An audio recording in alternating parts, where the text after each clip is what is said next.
नमस्कार दोस्तों, home science second में आपका स्वागत करती हूँ। आज आपके लिए इसके पहले एक वीडियो मैंने प्रसार शिक्षा पर बनाया था। आज आपका उसी से संबंधित टॉपिक आपका है प्रसार शिक्षा का उद्भव। उसके पहले था प्रसार शिक्षा किसे कहते हैं, फॉर्मल एजुकेशन क्या है, इनफॉर्मल एजुकेशन क्या है, नॉन फॉर्मल क्या है, इस सब पर हम चर्चा कर चुके हैं।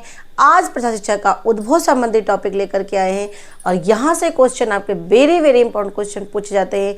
तो ये मोस्ट एक्सपेक्टेड क्वेश्चंस हैं जो आप कहीं ना कहीं ज़रूर इससे संबंधित क्वेश्चन देखने को ज़रूर मिलेगा आपको, जो भी आप कंपटीशन देते हैं। और ये मेरा जो क्वेश्चन अपना बनाया हुआ क्वेश्चन है, कहाँ से आपके क्वेश्चन पुटअप हो रहे हैं और ये मैंने अपने बनाया है और भी अदर जैसे एग्जाम में जिस तरह से आते हैं उस तरीके से मैंने क्वेश्चंस को बनाया है। तो चलिए देखते हैं, पूरी वीडियो में बने रहिएगा और क्वेश्चंस भी आपसे हम पूछेंगे कि इसमें से कौन सा आंसर होगा। तो पूरा वीडियो देखिएगा कि जितने भी इंपॉर्टेंट क्वेश्चन है सारा मैं यहाँ पर डिस्कस करूँगी। तो देखिए यहाँ पर है पहला, प्रसार शिक्षा का उद्भव किस विश्वविद्यालय से शुरू किया गया, यानी कौन से विश्वविद्यालय है। तो देखिए यहाँ पर सबसे पहले ब्रिटेन के विश्वविद्यालय में प्रसार शिक्षा का उद्भव हुआ और इसके साथ साथ किस यूनिवर्सिटी में है, वो कैम्ब्रिज यूनिवर्सिटी है। क्या है, यानी जो प्रसार शिक्षा का उद्भव ब्रिटेन विश्वविद्यालय से शुरू किया गया। और इसमें यदि पूछा जाए प्रसार शिक्षा शब्द का प्रयोग, प्रसार शिक्षा शब्द का प्रयोग कहाँ पर किया गया, 1873 में कैम्ब्रिज विश्वविद्यालय में किया गया। सारे क्वेश्चंस पे ध्यान दीजिएगा। मैंने कहा कि प्रसार शिक्षा का उद्भव ब्रिटेन विश्वविद्यालय से हुआ और प्रसार शिक्षा शब्द का प्रयोग कहाँ पे किया गया, 1873 में कैम्ब्रिज विश्वविद्यालय में शुरू किया गया। दूसरा क्वेश्चन यहाँ पे है कि किसने प्रसार शिक्षा को लोगों तक जानकारी पहुंचाने के लिए प्रयोग किया। तो लोगों तक यानी कृषकों की जो समस्याएं हैं, कृषकों को तक जो जानकारी है उसको जो है लोगों तक पहुंचाने के लिए प्रसार शिक्षा का प्रयोग बोरहीज ने 1894 में किया। कब किया, बोरहीज ने 1894 में इसका प्रयोग किया। तो याद रखना, प्रसार शिक्षा का उद्भव ब्रिटेन विश्वविद्यालय में, इस शब्द का प्रयोग कैम्ब्रिज विश्वविद्यालय में किया गया और कब, 1873 में।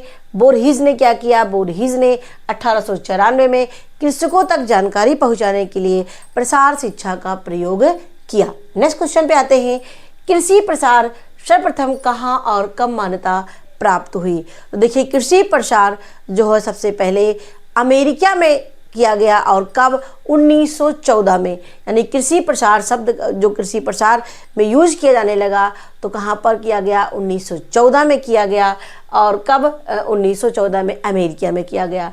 अब यहाँ पे हमारे संबंधित अब आता है, क्योंकि देखिए इसकी जो मांग जब की गई तो थोड़ा सा हिस्ट्री पे पार्ट बता देना चाहती हूँ कि जब प्रसार शिक्षा आया किस उद्देश्य से आया कि लोग क्या होता था कि जो गांव में रहने वाले लोग हैं वो शहरों की विलासतापूर्ण जीवन, शहरों की चमक धमक को देख करके वो आकर्षित हो जाते थे और धीरे धीरे उनका पलायन शहरों की तरफ होने लगा। तब कुछ लोगों ने देखा कि ये तो संख्या घटती जा रही है, लोग शहरों की तरफ अट्रैक्ट हो रहे हैं। तो इसी उद्देश्य से इस प्रसार शिक्षा को लाया गया कि जो काम वो कर रहे हैं, जो भी जिस चीज़ में लगे हुए हैं, उसी से संबंधित उनको और भी ज़्यादा जानकारी दी जाए और भी ज़्यादा इनको प्रशिक्षित किया जाए, जिससे अपने कामों में ये कर सकें, सेल्फ डिपेंड हो सकें और इसके साथ साथ ये गांव छोड़ करके शहरों की तरफ पलायन ना हो। ठीक है, तो इस उद्देश्य से इसकी खोज की गई, इसके उद्देश्य या इसको लाया गया। अब आता है हमारा IARI की स्थापना कब आई। ठीक है, IARI की जो है Indian agriculture research institute, Indian agriculture research institute, इसका फुल फॉर्म भी आता है, याद कर लीजिएगा। इंडियन एग्रीकल्चर रिसर्च इंस्टीट्यूट की स्थापना कब हुई, तो इसकी स्थापना जो है 1908 में हुई थी IARI की स्थापना।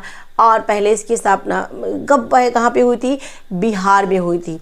लेकिन 1936 में इसको दिल्ली स्थानांतरित कर दिया गया।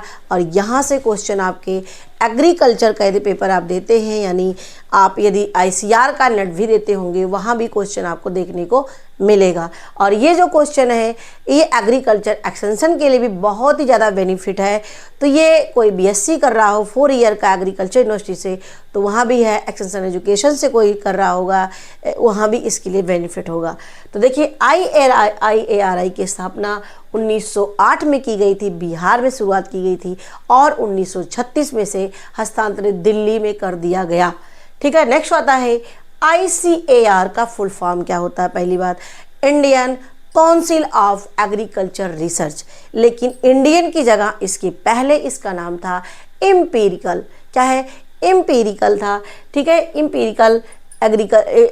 Imperial council of agriculture research. ठीक है, अब इसकी स्थापना कब की गई थी? 1928 में। कब की गई थी? इसकी स्थापना 1928 में की गई थी। पहले इसका नाम इंपीरियल था, अब इसका नाम क्या हो गया? अब इसका नाम इंडियन हो गया है। इंपीरियल की जगह इसका नाम इंडियन हो गया, याद रखना।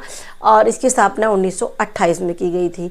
और इसकी इसलिए की गई थी ये भी आप लोग जान लीजिए, कृषि को, पशुपालन को, उन्नत बीज, उन्नत खाद को बढ़ावा देने के लिए, लोगों तक जानकारी को पहुंचाने के लिए और ज़्यादा से ज़्यादा और उनकी समस्याओं को किसी ICR तक आने के लिए उद्देश्य से ये ICR की स्थापना की गई थी।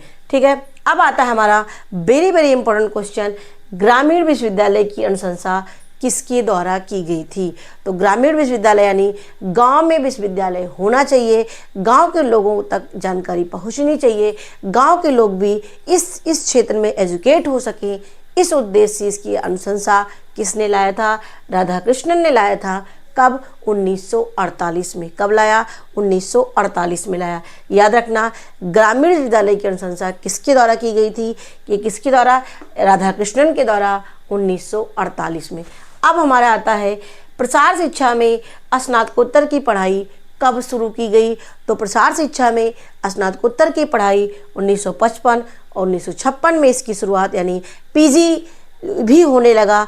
कब? 1955-56 में। तो ये हमारा हो गया। अब आता है मार्थेंडम योजना। अब देखिए जितने भी क्वेश्चन आपको यहाँ देखने को मिलेंगे, कोई ऐसा क्वेश्चन नहीं है जो आपको इम्पोर्टेंट ना हो। ठीक है, तो मार्थेंडम योजना कब और किसके द्वारा शुरू किया गया? तो स्पेंसर हैच। मार्थेंडम क्या है? मार्थेंडम किसके द्वारा? स्पेंसर हैच के द्वारा शुरू किया गया। कब? 1921 में। और इसका डिटेल आपको पढ़ना हो हिस्ट्री के पार्ट में, ये जितनी योजनाएं हैं मैंने बताया हुआ है प्रसार शिक्षा के इतिहास में, तो वहाँ भी आप इसको डीप बारी बारी से आप देख सकते हैं। ठीक है, तो यहाँ पे है आपका मार्थेंडम योजना कब और किसके द्वारा? स्पेंसर हैच के द्वारा। कब? 1921 में की गई थी। दूसरा क्वेश्चन है सर्वोदय कार्यक्रम किसके द्वारा चलाया गया? सर्वोदय कार्यक्रम किसके द्वारा चलाया गया? गांधी जी के द्वारा चलाया गया सर्वोदय कार्यक्रम। और ये कृषि की उन्नति के लिए, स्तर को लोगों के ऊंचा उठाने के लिए, चिकित्सा की सुविधा देने के लिए, यानी ऑल ओवर गांव के विकास करने के लिए सर्वोदय योजना लाया गया था। तो ये क्वेश्चन हो गया। अब यहाँ पे हम मिलान के क्वेश्चन देख लेते हैं। मिलान के क्वेश्चन यहाँ पे अभी और भी क्वेश्चन है, आपके 20 से 21 क्वेश्चन यहाँ पे हैं, तो पूरे वीडियो बने रहिएगा। और नेक्स्ट यहाँ पे हम आते हैं मार्थेंडम प्रयास, ग्राम पुनर्निर्माण योजना, श्री निकेतन योजना और एटा प्रयास। ये क्वेश्चन आपके LT में आया था। इस तरह से क्वेश्चन बने हुए क्वेश्चन, और इसके साथ साथ आपका अलग अलग भी आपके नेट के एग्जाम में पूछे जाते हैं। नेट का देखिए बेस, नेट का बेस यही सब चीज़ें हैं। यदि आपने नेट का बेस, अब जो क्वेश्चन आपके आते हैं, अब आपका थ्योरी पार्ट में आपका टू द पॉइंट नहीं पूछता है, आपका थ्योरी में आपको डीप पूछता है। यदि आप उस चीज़ के बारे में जानते हैं तभी उसका आंसर आप दे सकते हैं। ठीक है, तो ये मार्थेंडम योजना कब आई है, अब इसको आपको बताना है। अभी मैंने जस्ट यहाँ पे चर्चा किया, मार्थेंडम योजना डॉक्टर स्पेंसर हैच के द्वारा लाया गया, यानी A का 4 आंसर सही है। और आपका यहाँ पे देखिए श्री निकेतन योजना, श्री निकेतन योजना किसके द्वारा आ गया? ये आपका तीसरे का क्या होगा? रविंद्रनाथ टैगोर ने, क्या है? रविंद्रनाथ टैगोर ने 1921 में इसकी स्थापना की थी। अब हमारा आता है एटा प्रयास। एटा प्रयास योजना, ये आपका फोर्थ का जो आंसर होगा, ये 1948 में अल्बर्ट मेयर ने, किसने? अल्बर्ट मेयर ने 1948 में एटा प्रयास की स्थापना की थी। अब आपका बचता है ग्रामीण। जैसे मैं इस तरह से बता रही हूँ, अगर इसमें से कोई पॉइंट आपको ना आता हो तो आप इस तरीके से उसको छोड़ करके आप आगे बढ़ जाएंगे। तो क्या होगा, अगर आपको तीनों को आता है, दो को आता है, तो उसमें से आप क्या कर लेंगे, मिलान कर लेंगे कि नहीं इसका आंसर यही होगा, ये इसका सही आंसर होगा। ठीक है, तो ये ग्रामीण पुनर्निर्माण योजना 1903 में किसके द्वारा लाया गया? ये सर डेनियल हैमिल्टन के द्वारा लाया गया। ठीक है, तो देखिए इसका आंसर आपको मिल गया। और इसी तरीके से आपको कभी ईयर पूछ लेता है, कभी किसके द्वारा किया गया इसको पूछ लेता है, कभी दोनों पूछ लेते हैं। तो ये जो एलटी का क्वेश्चन आया था वो इसी तरीके से ईयर भी उसमें था और साथ में किसने इसकी शुरुआत की ये भी था। ठीक है, तो ये हो गया आपका। अब मार्कंडेय योजना हैच, पुनर्निर्माण योजना सर डेनियल हैमिल्टन, निकेतन योजना टैगोर, एटा प्रयास अल्बर्ट मेयर 1948 में। नेक्स्ट पे हम आते हैं प्रसार शिक्षा का इनमें से किस विषयों से संबंधित है। तो देखिए प्रसार शिक्षा आपका कृषि यंत्र से भी है, पशुपालन से भी है, बागवानी से है, मुर्गी पालन से भी है। यानी प्रसार शिक्षा आपका ऑल ओवर चीज़ें जो कृषि से संबंधित है, पशुपालन से संबंधित है, कृषि यंत्रों से संबंधित है, ऑल ओवर इसमें सही होगा। ठीक है, अब आता है इनमें से कौन औपचारिक संस्थाएं नहीं है। देखिए औपचारिक संस्थाएं आपको पता ही है, जो एक सिस्टमेटिक तरीके से काम करती हैं, एक क्रमवार काम होता है, जो अप टू डाउन की तरफ चलता है, यानी सबसे मुखिया हेड, उसके बाद उसके नीचे, उसके नीचे, उसके नीचे, एक सिस्टमेटिक तरीके से चलता है, तो आपकी औपचारिक संस्थाएं होती हैं। तो ये औपचारिक संस्थाएं आपका विद्यालय भी है, पंचायत भी होता है, सहकारी समिति भी होती है, लेकिन परिवार आपकी औपचारिक नहीं होगा। इसमें पूछ रहा है कौन सी पारिवारिक संस्थाएं, कौन कौन सी औपचारिक संस्थाएं इसमें से नहीं है। तो देखिए इसमें से जो आपकी होगी ये आपका परिवार औपचारिक संस्थाएं नहीं होता है, यानी है तो, लेकिन इस तरीके से एक क्रमवार, एक सिस्टमेटिक तरीके से वहाँ पर नहीं होता है। अब नेक्स्ट आता है कितनी आबादी पर एक ग्राम पंचायत का निर्माण होता है। तो 1500 से लेकर के 2000 कि देखिए ग्राम पंचायत का निर्माण कब होता है, वहाँ की आबादी कितना होना चाहिए, 1500 से लेकर के 2000 तक की आबादी होगी तो एक ग्राम पंचायत का निर्माण होगा। 1500 से लेकर के 2000 की आबादी होगी तो एक ग्राम का निर्माण होगा। अब आता है हमारा कस्तूरबा गांधी ट्रस्ट की स्थापना कब और किसके द्वारा की गई थी। देखिए कस्तूरबा गांधी ट्रस्ट की स्थापना गांधी जी के द्वारा शुरू की गई थी। कब शुरू की गई थी? 1945 में शुरू की गई थी। कब शुरू की गई थी? 1945 में शुरू की गई थी। तो ये चीज़ें हमारी 15 क्वेश्चंस यहाँ पे हैं, इनको आप नोट डाउन कर लीजिएगा। अब नेक्स्ट हम चलते हैं नेक्स्ट क्वेश्चंस की तरफ। देखिए नेक्स्ट क्वेश्चन यहाँ पे है एटा प्रयास का क्या उद्देश्य था, यानी जो एटा योजना थी वो किस उद्देश्य से बनाया गया था। तो उत्पादन में सुधार करने के लिए, सामाजिक सुधार करने के लिए, ग्रामीण प्रशिक्षण के लिए, या ए और बी दोनों, या इनमें से कोई नहीं। तो यदि आपने डी पढ़ा होगा तो इसका आंसर आप ज़रूर दे लेंगे। तो देखिए ये उत्पादन में सुधार करने के लिए, सामाजिक सुधार के लिए, स्वास्थ्य में सुधार करने के लिए, ग्रामीण प्रशिक्षण की उसमें कोई बात नहीं की गई थी। ठीक है, नेक्स्ट हमारा है मार्थेंडम प्रयास कार्यक्रम आधारित है, यानी जो मार्थेंडम योजना है किस चीज़ पर मुख्य रूप से आधारित, यानी मुख्य पूछ रहा है किस पर वो आधारित होकर के उसने शुरुआत किया था। तो मार्थेंडम योजना का जो कार्यक्रम था वो स्वयं अपनी सहायता के उद्देश्य से, यानी स्वयं अपनी सहायता कर सके, स्वयं अपनी आत्मा को बारे में जानना, अपनी क्षमता के बारे में जानना, यानी स्वयं की सहायता पर आधारित था क्या? मार्थेंडम योजना। अब नेक्स्ट पे आते हैं गुड़गांव योजना किस राज्य से शुरू किया है, ये क्वेश्चन आपके लिए है। गुड़गांव जो योजना है, गुरुग्राम जो योजना है, कहाँ पर शुरुआत की गई थी, कहाँ पे इसकी स्थापना शुरू की गई थी, तो ये आपको बताना है, ये मैं नहीं बताऊंगी। ये देखते हैं जिसने पूरा वीडियो देखा होगा तो आप ज़रूर बता पाएंगे। और ये ऐसे भी और भी क्वेश्चन आपके लिए है जो आपको बताना है, और अच्छे से इसको खोज करके, यदि आपको नहीं पता है तो इसको ज़रूर आप खोज करके इसका आंसर बताने की कोशिश करिएगा। अब आता है किस योजना में गांव को एक आदर्श ग्राम बनाने की योजना बात कही गई, यानी किस योजना में आदर्श ग्राम योजना की बात की गई है, एक गांव को आदर्श बनाया जाए, किस में बात कही गई थी। तो ये गुड़गांव योजना थी, मारथंडा में योजना थी, ग्राम पुनर्निर्माण योजना थी, या इनमें से कोई नहीं। मान लीजिए आपको आंसर नहीं पता है तो आप आंसर टिक कर सकते हैं। कैसे? क्योंकि यहाँ पे देखिए एक आदर्श ग्राम, तो ग्राम शब्द आपको यहाँ पे दिया और पुनर्निर्माण शब्द दिया रहा है, तो यानी एक गांव का एक आदर्श गांव के रूप में परिवर्तन पुनर्निर्माण करके हो सकता है। तो इससे आप अनुमान लगा सकते हैं कि जो ग्राम पुनर्निर्माण योजना है ये जो है किस पे आधारित है, ये आपका एक आदर्श ग्राम योजना की बनाने की बात कही गई है। नेक्स्ट आता है, ये भी क्वेश्चन आपके लिए है और क्वेश्चन आया भी हुआ है, नेट में भी क्वेश्चन आया है। 4H का फुल फॉर्म क्या होता है? 4H का फुल फॉर्म क्या होता है ये आपको बताना है, और हर बार क्वेश्चन जरूर आता है और मैंने बताया भी हुआ है कई बार भी। अब आता है हमारा समाज कल्याण बोर्ड किसके द्वारा, यानी किस सरकार के द्वारा समाज कल्याण बोर्ड की स्थापना की गई थी। तो ये केंद्र सरकार के द्वारा समाज कल्याण बोर्ड की स्थापना की गई थी। समाज के लोगों के हित की बात की गई, समाज में जो गरीब हैं, जिनके रहने का, खाने का, हर चीज़ की समस्याएं हैं, शिक्षा का, तो इस सब उद्देश्य से इस समाज कल्याण बोर्ड की स्थापना की गई, जो ऑल ओवर गाँव के विकास के लिए, गरीब लोगों के लिए मदद करने का काम करता है। ठीक है, और इसकी स्थापना कब की गई थी? 1953 में की गई थी। कई बार क्वेश्चन आया भी हुआ है। तो समाज कल्याण बोर्ड की स्थापना 1953 में की गई थी, और क्या है ये? केंद्र सरकार के द्वारा लाई गई थी। अब आता है भारत सेवक समाज एक संगठन है, वेरी वेरी इंपॉर्टेंट क्वेश्चन। तो भारत सेवक समाज एक गैर सरकारी संगठन है, और ये जो है इसका मुख्यालय है कहाँ पर है? नई दिल्ली में है।